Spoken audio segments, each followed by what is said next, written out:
예, 감사합니다. 반갑습니다. 우리 김대조 목사님하고 저는 친구입니다. 친구 같습니까? 제가 존경하는 형님이죠. 우리 이제 호영호재하고 그렇게 살고 있고, 이제 학교 다닐 때 모습들 잘 알죠. 알기 때문에 우리 김대조 목사님 생각하면 여러분도 겪어 보셔서 아시겠지만 참 순수한 분이세요. 참 순수한 분이세요. 이제 학교 다닐 때 이렇게 보면, 우리 신학교 다니면 이제 새벽기도 이런 거 하잖아요. 그럼 이제 우리가 보통 설교 듣고 기도하면 어떤 학생들은 10분 만에 나가고 30분 만에도 나가고 이러는데, 그 자리를 제일 오래 지키고 있었던 사람이 저하고 김대조 목사입니다. 이제 저는 이제 이렇게 기도하다가 이렇게 누가 있나 이렇게 눈 떠보면 항상 계세요. 저 양반은 빨리 가지도 않나, 왜 자꾸 계신가. 그러고 이제 제가 먼저 나가고 이렇게 하다가 어느 날 우리 김대조 목사님이 저렇게 기도를 열심히 하는 이유를 제가 알았어요. 여러분도 다 아시죠? 어쨌든 뭐라 그럴까요? 아주 기본기가 충실하신 분입니다. 그래서 우린 믿는 사람의 기본기가 말씀과 기도 아니겠습니까? 그죠?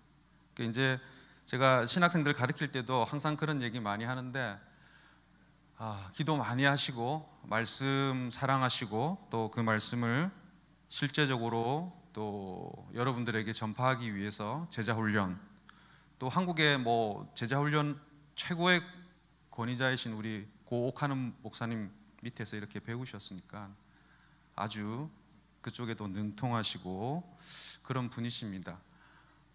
그래서 이제 사실은 우리 김대조 목사님이 학교를 하고 왔기 때문에 학교로 오실 줄 알았어요.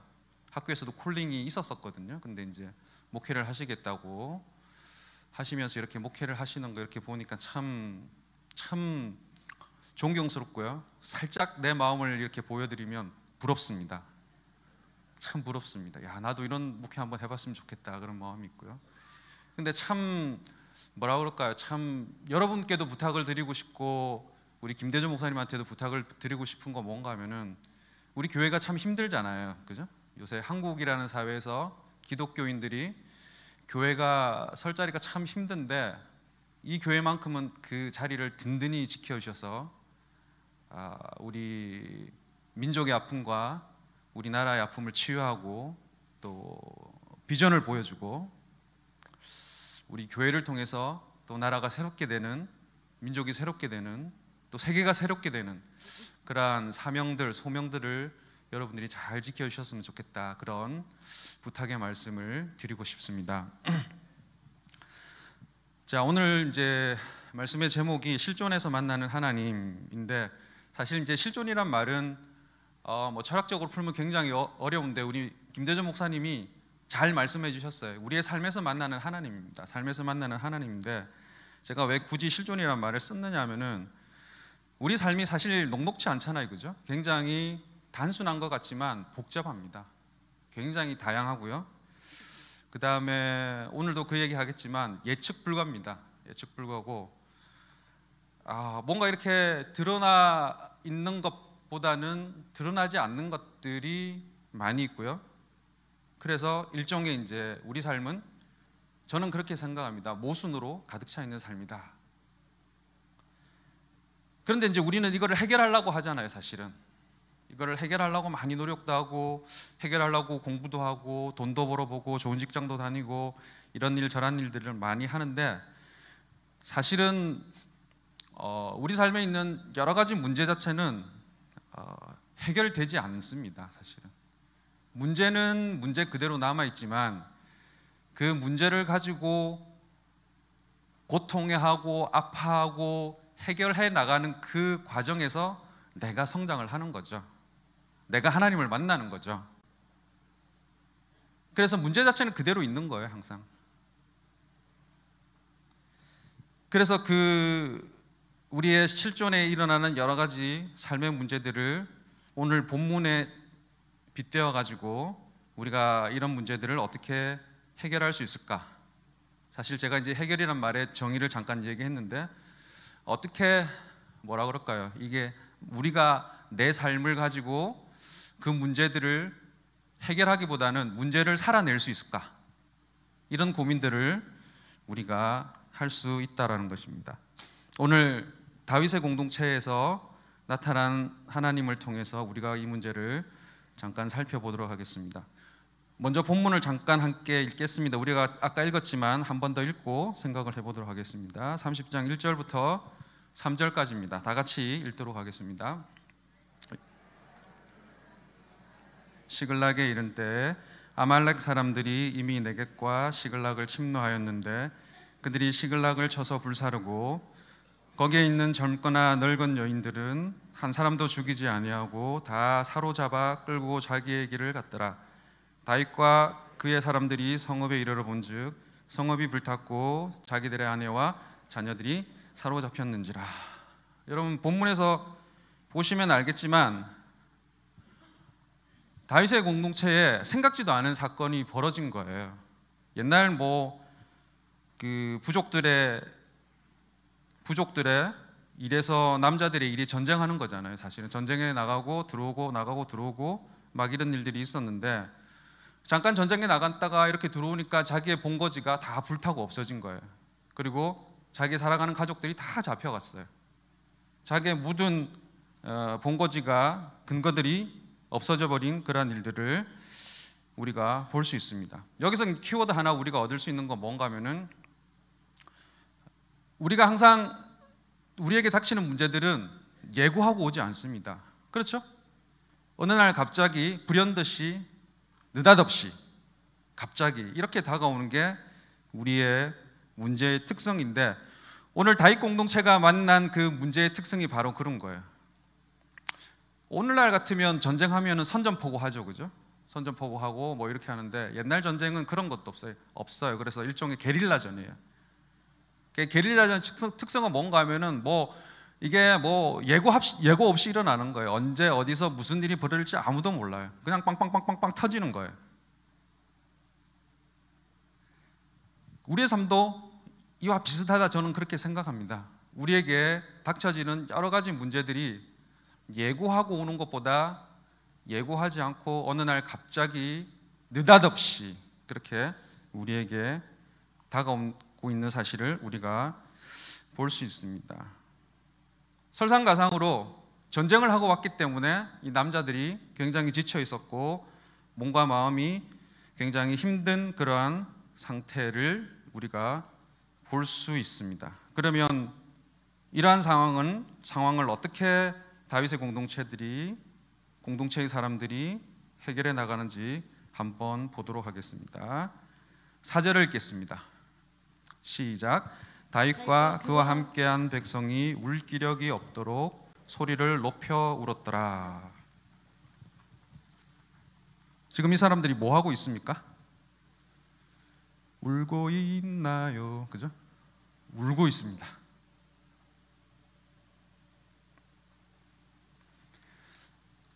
정서적으로 충분히 애통해하는 시간을 가지고 있는 그러한 모습들을 볼 수가 있습니다. 갑작스러운 고난에 당할 때, 갑작스럽게 힘든 일들을 당할 때 우리는 여러 가지 일들을 하지만 사실은 이 정서적으로 그 감정들을 보이는 일들이 굉장히 중요합니다. 우는데 어떻게 웁니까? 울 기력이 없도록 소리를 높여 울었다. 그렇게 하고 있습니다. 여러분 한번 이렇게 울어본 경험 있으세요? 그죠? 우리 끄떡끄떡 하시는 대부분이 우리 여성분들이에요. 여성분들은 이렇게 감정이 풍성하기 때문에 잘 우시잖아요. 그죠? 근데 여기는 여자들이 울어요? 남자들이 울어요? 남자들이 웁니다. 그것도 혼자 웁니까? 단체로 울고 있어요. 그것도 그냥 웁니까? 꺼이 하면서 울고 있어요. 여러분 이런 거 상상해 본 적 있으세요? 우리 동양 문화에서는 힘듭니다. 우리 한국만 하더라도 남자들은 3번 운다 그러죠. 태어날 때 울고 부모님 돌아가셨을 때 울고 또 죽을 때 우나요? 어쨌든 굉장히 이 성경이 써여졌을 때의 당시의 그 상황도 가부장적인 그런 상황인데 남자들이 단체로 이렇게 운다라는 거는 그런 표현들이 별로 없습니다. 그런데 여기 보면은 이 남자들이 자신의 슬픔을 마주하면서 아주 꺼이 단체로 그렇게 우는 그러한 모습들을 볼 수가 있습니다. 특히 이게 어떤 문제입니까? 자기들의 문제이기도 하지만 자기 식구들의 문제잖아요. 차라리 나를 건드려라. 내 새끼들을 건드리지 마라. 내 새끼를 건드리면 니네들 이렇게 되는 거죠. 그죠? 나를 건드리면 내가 어떻게 하겠는데 왜 내 새끼를 건드리느냐? 왜 내 아내를 건드리느냐? 굉장히 정서적으로 힘든 그러한 상황들을 마주하고 있습니다. 성경에 보면 이런 이제 장면들이 종종 나오는데 특히 이제 다윗과 관련해서 보면 다윗은 이런 정서적인 표현을 굉장히 잘했던 사람 중에 한 사람인 것 같아요. 그죠? 그래서 하나님의 복궤가 들어올 때도 막 너무 신이 나서 춤을 춰가지고 자기 바지가 흘러내리는지도 모르고 그렇게 춤을 췄던 그 다윗의 모습을 보는데, 사실은 이제 사무엘하 12장 15에서 17절 보면 여러분 다 아시듯이 다윗이 그 바세바와의 부적절한 관계로 아이를 낳게 됩니다. 근데 하나님이 이제 그 아이를 치시죠. 그 아이가 죽게 됩니다. 죽게 되기까지 다윗이 어떤 일을 합니까? 7일 동안 금식하면서 이 아이 살려달라고 막 기도합니다. 그 회개하면서 기도합니다. 7일 동안 아무것도 안 먹고 눈물로 그렇게 기도해요.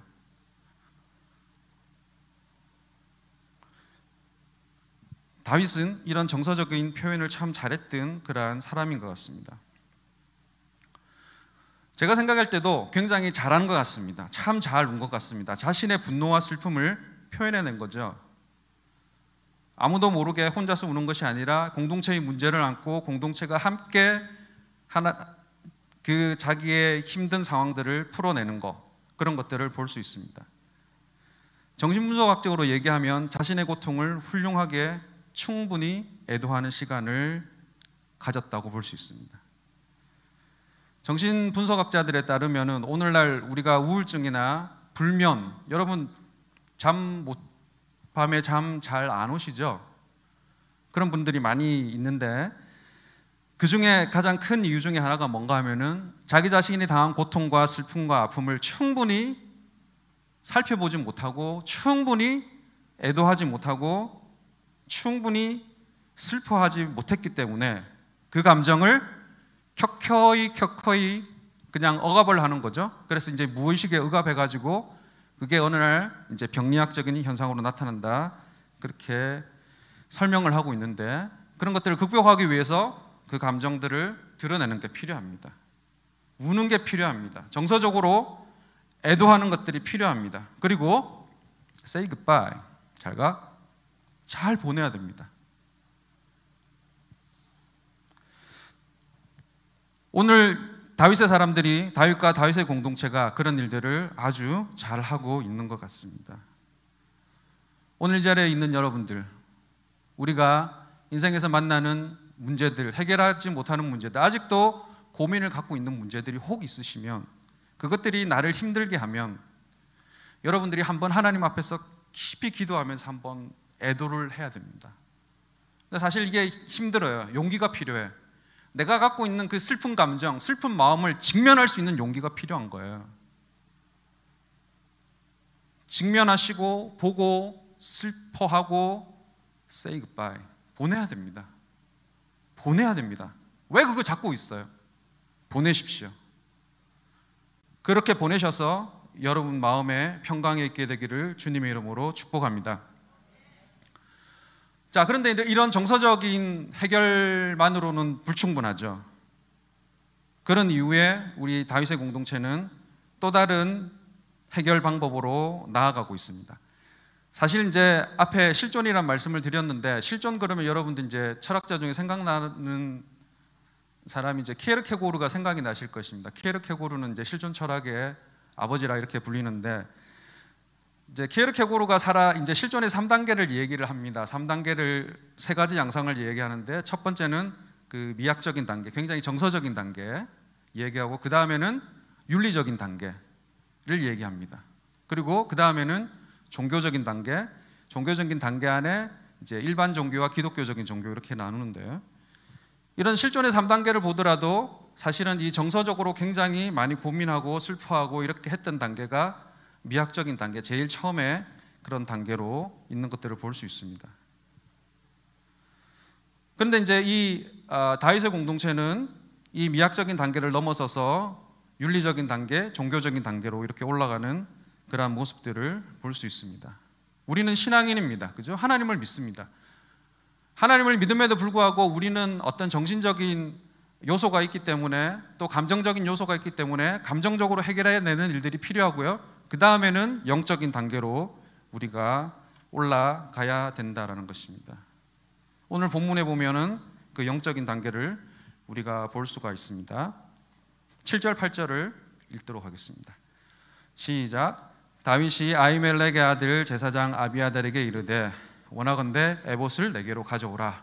아비아달이 에봇을 다윗에게로 가져가매 다윗이 여호와께 묻자와 이르되 내가 이 군대를 추격하면 따라잡겠나이까 하니 여호와께서 그에게 대답하시되 그를 쫓아가라. 내가 반드시 따라잡고 도로 찾으리라. 아멘. 그죠? 뭐 합니까? 예배를 드리는 거죠. 그리고 하나님께 물어보는 거죠. 여기 이제 제사장을 찾고 에봇을 찾았다라는 그 말이 그때 당시에 예배를 드리면서 이제 하나님 앞에 문제 해결을 구합니다. 하나님, 그러면 이제 우리가 어떻게 할까요? 하나님, 따라가서 잡을까요? 전쟁을 할까요? 하나님 앞에 허락을 받는 거죠. 그래서 하나님이 허락하십니다. 가라. 반드시 이길 것이다. 확신을 가지고 이제 그 일들을 시작하고 있는 모습들을 볼 수가 있습니다. 제가 학교에 있기 때문에 이제 입시 기간에 되면 학생들을 면접할 수 있는 그러한 시간들이 많이 있습니다.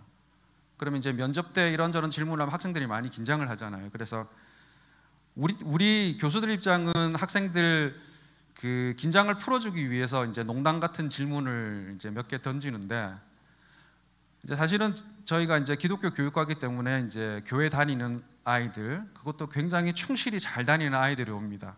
그러면 이제 장난기스럽게 이렇게 물어보는 거죠. 여러분 열심히 했는데 만약 여러분 떨어지면 어떡할 겁니까? 이렇게 물어보는 거죠. 그럼 이제 애들이 막 얼굴이 사색이 돼요. 면접관 입에서 떨어진대. 막 사색이 됐다가 이제 대답을 하는데 참 아이들이 예뻐요. 너무 예뻐요. 너무 착해. 아유, 뭐 하나님의 뜻이죠. 뭐 받아들여야죠. 뭐 이러는 거예요. 그래서 애들이 너무 착해서 참 좋은데 거기에 머무는 거야. 거기에 머무는 거야. 하나님 뜻이죠. 받아들여야죠. 거기에 머물면 안 되잖아요. 우리가 원했던 대답은 다시 도전해야지요. 될 때까지 해야 되지요. 요거를 원했거든요. 그러니까 그렇게 얘기하는 사람 별로 없더라고요. 그래서 우리가 정답을 가르쳐줘요. 다시 도전해. 지금 술 쉬지? 그러면 나중에 정시도 있고 또 뭐도 있고 있으니까 다시 도전해야 되는 거야. 다시 도전해야 되는 거야. 그렇죠? 우리의 삶도 마찬가지예요. 실패하고 힘들고 문제 해결을 위해서 낭망에 있었을 때, 그죠? 하나님의 뜻으로 받아들이는 일 굉장히 중요합니다. 모든 것이 하나님의 섭리 안에 있기 때문에, 그죠? 그렇지만 도전해야 되죠. 다시 문제 해결을 위해서 일어서야 될 거 아니에요. 나아가야 될 거 아니에요. 그죠? 그대로 있으면 안 돼요. 혹시 여러분들 해결되지 않는 문제 때문에 힘들어하는 그런 분들 있으실 거예요. 물론 많이 또 노력하고 했을 거예요. 그렇지만 지치지 마시고 또 너무 마음을 놓지 마시고 다시 힘을 얻어서 용기를 얻어서 다시 도전하시기를 바랍니다. 그 도전의 힘을 어떻게 얻습니까? 예배 가운데 얻는 거죠. 여러분들 요즘 얼마나 좋은 설교들 많아요. 인터넷으로 보면 여러 설교들 좋은데 여기 왜 나와 있어요? 여기 여러분, 우리가 여기 왜 있습니까? 그럼 우리는 옛날에 어디서 하는지 알 겁니다. 모든 대답은 예수 그리스도 뭐 이러는 거예요. 우리 그거 한번 해볼까요? 제가 물어보면 여러분 대답은 무조건 예수 그리스도입니다. 한번 해봅시다. 여러분, 우리가 여기 왜 있습니까? 예수 그리스도. 그렇죠? 여러분, 이 눈 오고 비 오는데 왜 우리가 여기 있습니까? 예수 그리스도. 그죠? 예수님 때문에 있는 거잖아요. 예수님이 왜 필요해요? 이런 힘들고 어려운 상황 속에서 우리에 힘주고 능력 주시고 소망을 주시는 분이기 때문에 그렇습니다. 아멘이죠? 그렇기 때문에 여러분이 여기 와 있는 줄로 압니다. 아무튼 그렇게 하나님 앞에 예배를 드리고 영적으로 힘을 얻어서 다윗과 공동체는 그 문제를 해결하러 이렇게 달려갑니다. 사실 우리가 안 읽었지만 이 이제 뒤에 어떤 얘기가 있는가 하면은 다윗의 군사 600명이 이제 쫓아갑니다. 쫓아가다가 너무 이제 전쟁을 많이 했잖아요. 힘든 거예요. 힘들어가지고 200명이 낙오가 됩니다. 부솔 시내가에 있고 다시 400명만 가는 거죠. 갈 때 이제 또 이름 모를 이집트 병사 이렇게 군대에서 낙오된 포로된 그런 사람을 만나가지고 그 사람을 도와주면서 뜻하지 않게 정보를 얻어가지고 이 아말렉 군사들을 이기는 그러한 일들이 있습니다. 그리고 그 다음의 일이 오늘 우리가 보려는 핵심입니다. 전쟁의 결과 후에 이기고 나서 그것들을 처리하는 방식입니다. 사실 아까도 말씀드렸지만 우리가 실존의 단계에서 미학적인 감성적인 단계가 있고 또 윤리적인 단계가 있고 또 종교적인 단계가 있는데 키에르케고르가 많이 본 거는 뭔가 하면은 종교적인 단계, 특히 기독교적인 종교의 단계와 윤리가 어떻게 다른지를 많이 설명을 하고 있어요. 사실 우리가 이제 신앙생활을 하지만 이 신앙이라는 내용 자체를 우리가 굉장히 윤리적이고 규범적인 것들을 많이 가져옵니다. 그래서 착하게 살아야지, 또 뭐라 그럴까요? 우리가 살고 있는 세상의 법을 잘 지켜야지, 뭐 이런 이제 모습들을 많이 보는데, 물론 그것도 참 중요해요. 그렇지만 신앙이라는 것은 어떤 한순간에는 신앙을 위해서, 하나님을 위해서 윤리가 목적론적으로 정지되는 경우가 있다, 그렇게 얘기합니다. 그래서 윤리의 목적론적 정지, 그런 얘기를 키에르케고르가 합니다. 이 말은 윤리적으로 안 살아도 돼, 아무 때나 살아도 돼, 그게 아니에요. 아무리 윤리적으로 살고 지키고 모든 윤리를 다 지켜도 신앙에는 도달할 수 없다라는 거예요. 그 예를 어떤 예를 드는가 하면 아브라함의 그 모리아산 사건, 이삭을 바치는 그 사건을 예를 듭니다. 윤리적으로 말이 안 맞잖아요. 어떻게 아버지가 아들을 바칩니까? 그런데 하나님을 위해서, 신앙을 위해서 그런 일들을 아브라함이 감행했다 이거예요. 아무하고 다 의논 안 했어요. 사라하고 의논하고 이삭하고 의논 안 하고 아무하고 의논 안 하고 하나님 앞에 단독자로 서서 결단하고 나간 거예요. 그게 신앙이다, 그렇게 얘기해요. 그래서 오늘 여기서 볼 거는 뭔가 하면은 이 신앙이라는 게 우리가 알고 있는 윤리와 어떻게 다른지, 그것들을 어떻게 또 성경이 우리에게 말해주는지를 한번 보려고 합니다. 21절과 22절을 같이 읽도록 하겠습니다. 읽겠습니다. 시작. 능히 자기를 따르지 못함으로 부솔 시내에 머물게 한 200명에게 오매 그들이 다윗과 그와 함께한 백성을 영접하러 나오는지라.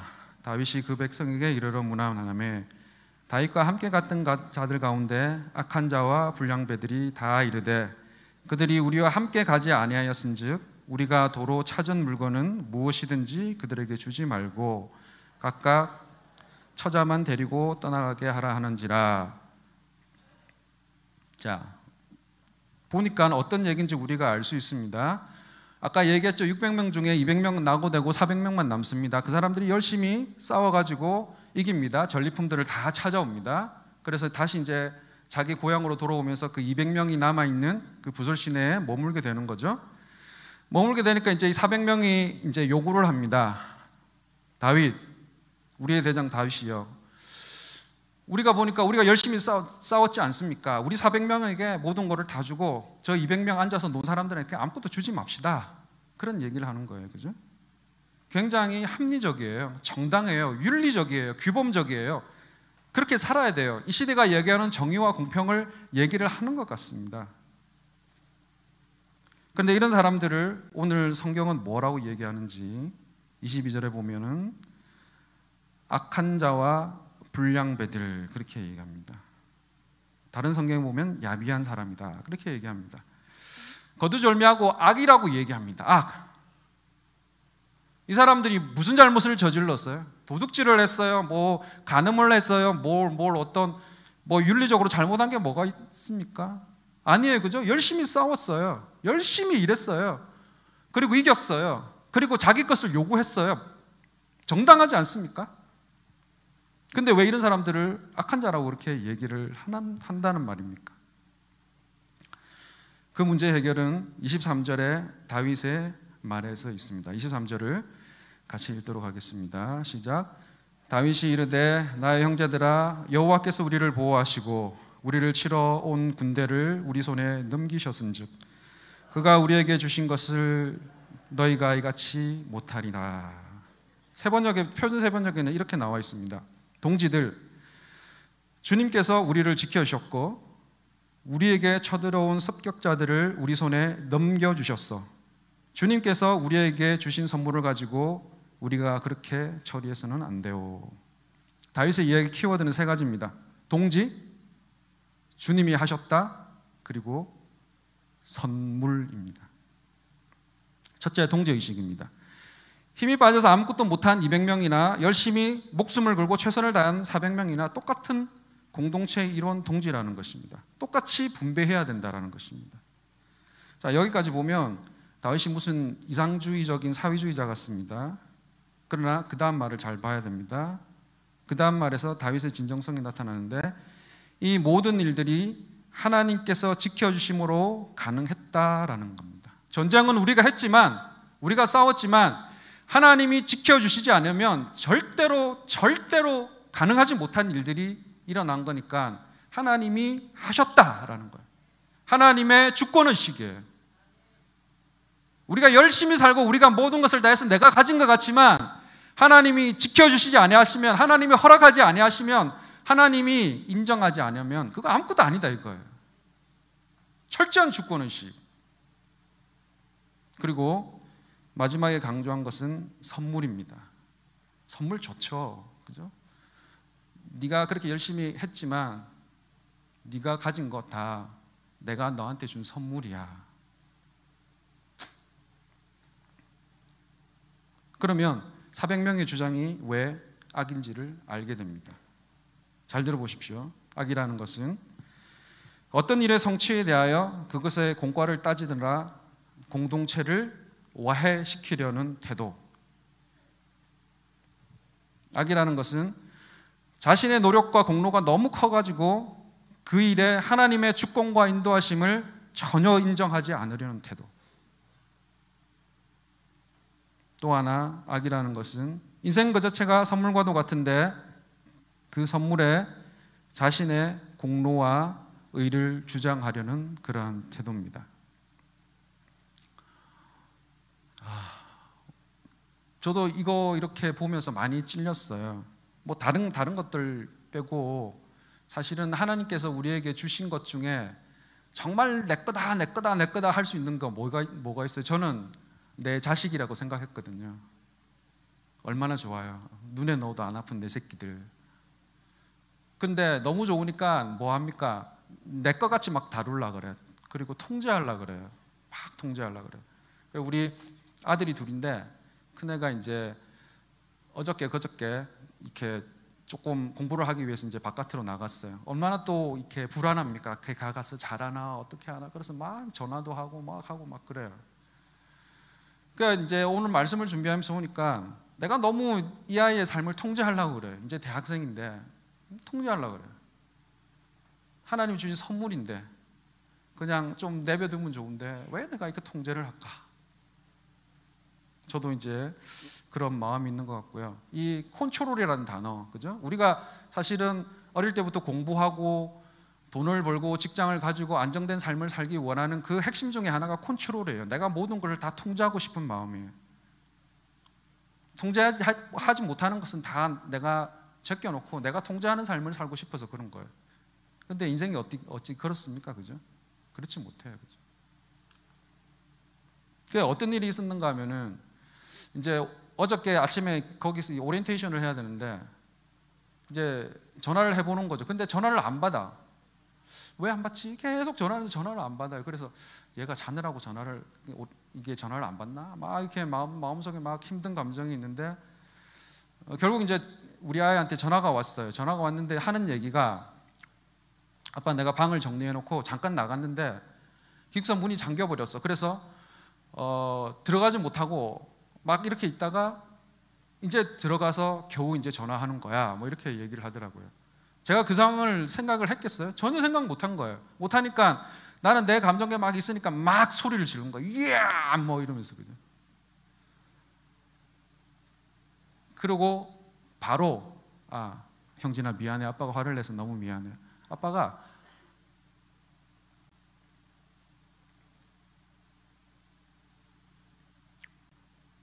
너무 걱정이 돼가지고 그랬다. 그렇게 미안하다 그랬고 그 얘기가 이렇게 끝났습니다. 오늘 설교를 준비하면서 내 삶 자체도 이 막 통제하고 싶은 그런 마음이 있는 거구나. 그런데 오늘 말씀을 통해서 그 모든 선물에 하나님의 주권의식, 하나님의 선물 이런 것들을 조금 더 제가 생각해야 되겠다는 생각이 떠올랐습니다.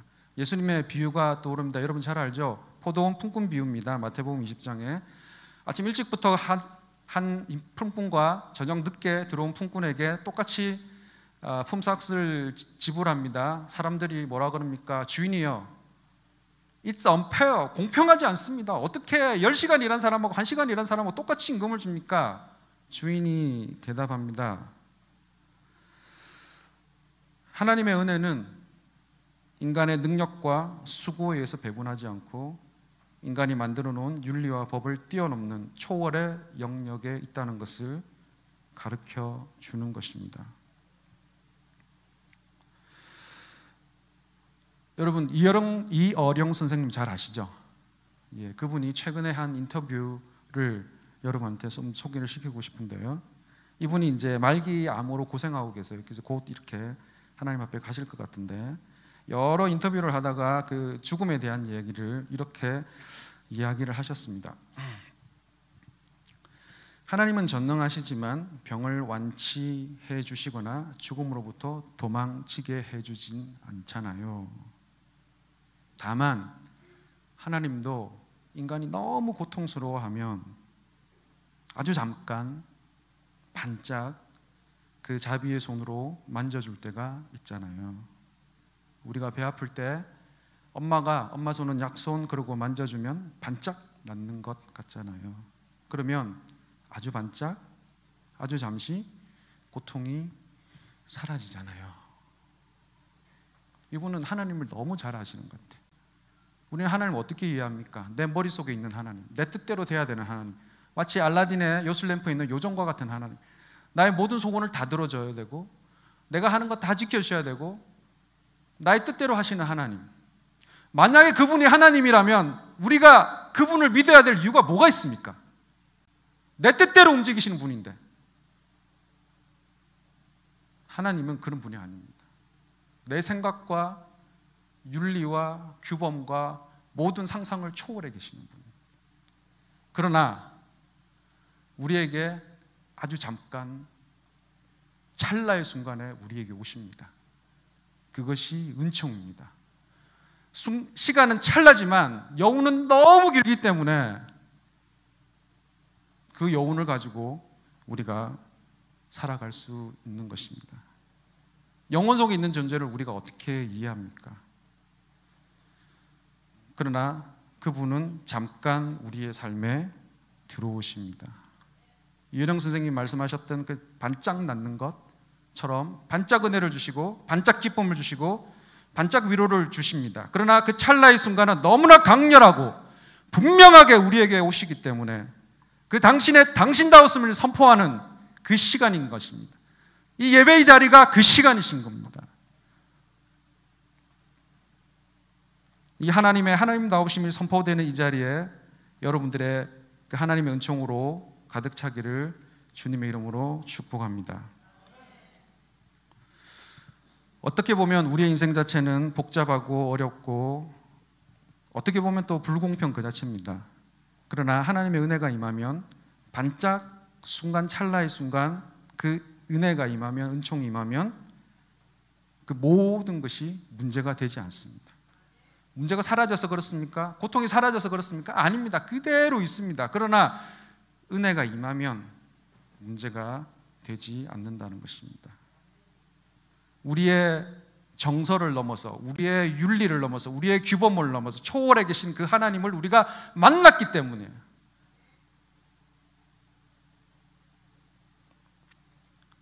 그래서 이렇게 얘기할 수 있습니다. 삶은 공평해 보이지 않을 수 있지만 하나님은 언제나 오르십니다. 한번 따라합시다. 삶은 공평하지 않을 수 있습니다. 하지만 하나님은 언제나 선하십니다. 아멘. 네. 오늘 본문을 통해서 우리는 우리가 사는 인생의 삶에서 나타난 여러 가지 문제들, 실존의 문제들, 특히 느닷없이 갑자기 게릴라처럼 나타나는 문제들을 어떻게 해결할지 고민했습니다. 첫 번째, 정서적으로 충분히 애도하고 슬퍼하는 방법으로 그 일들을 해결을 하는 것들을 볼 수가 있었습니다. 그리고 기도의 자리, 예배의 자리와 연결시켜서 영적으로 해결하는 모습들을 볼 수가 있었습니다. 궁극적으로 다윗 공동체가 직면한 문제들을 풀어가면서 다윗의 리더십을 통해서 하나님의 성품이 나타나시는데, 그것은 인간의 합리성과 윤리성과는 거리가 멀었던 겁니다. 인간의 생각이나 의도나 이성을 뛰어넘어 초월해 계시는, 어떻게 설명해도 설명 불가능한 존재임을 우리가 알았습니다. 그러나 아주 잠깐 그분의 그분다우심을 우리에게 반짝 비추어 주시는데, 우리는 그것을 은총, 은혜라고 그렇게 부릅니다. 그분의 은총이 임하는 이 예배의 자리에서 주님이 햇살같이 주시는 그 은총으로 가득 차게 되기를 주님의 이름으로 축복합니다. 잠깐 기도하겠습니다. 하나님 감사합니다. 오늘 다윗의 이야기를 통해서 하나님 당신의 하나님다우심에 대해서 생각해 봅니다. 우리 인생에 여지없이 속수무책으로 다가오는 인생의 문제들을 만나면서 나 자신의 문제를 돌아보고 그 돌아봄의 자리가 기도와 예배의 자리로 연결되기를 원합니다. 그래서 그렇게 경험하는 하나님이 우리의 생각보다, 계획보다, 의도보다 훨씬 더 초월하게 계시는 분으로 경험할 수 있도록 도와주시옵소서. 사막 같은 우리의 삶에 오아시스와 같은 당신의 은총을 간구하게 하시고, 그 은총과 은혜를 맛봄으로 우리 하나님은 언제나 선하신 분, 언제나 오르신 분으로 기억하고 찬양하며 살아가는 우리의 삶이 될 수 있도록 축복하여 주시옵소서. 이 모든 말씀을 예수 그리스도 이름으로 기도하옵나이다. 아멘.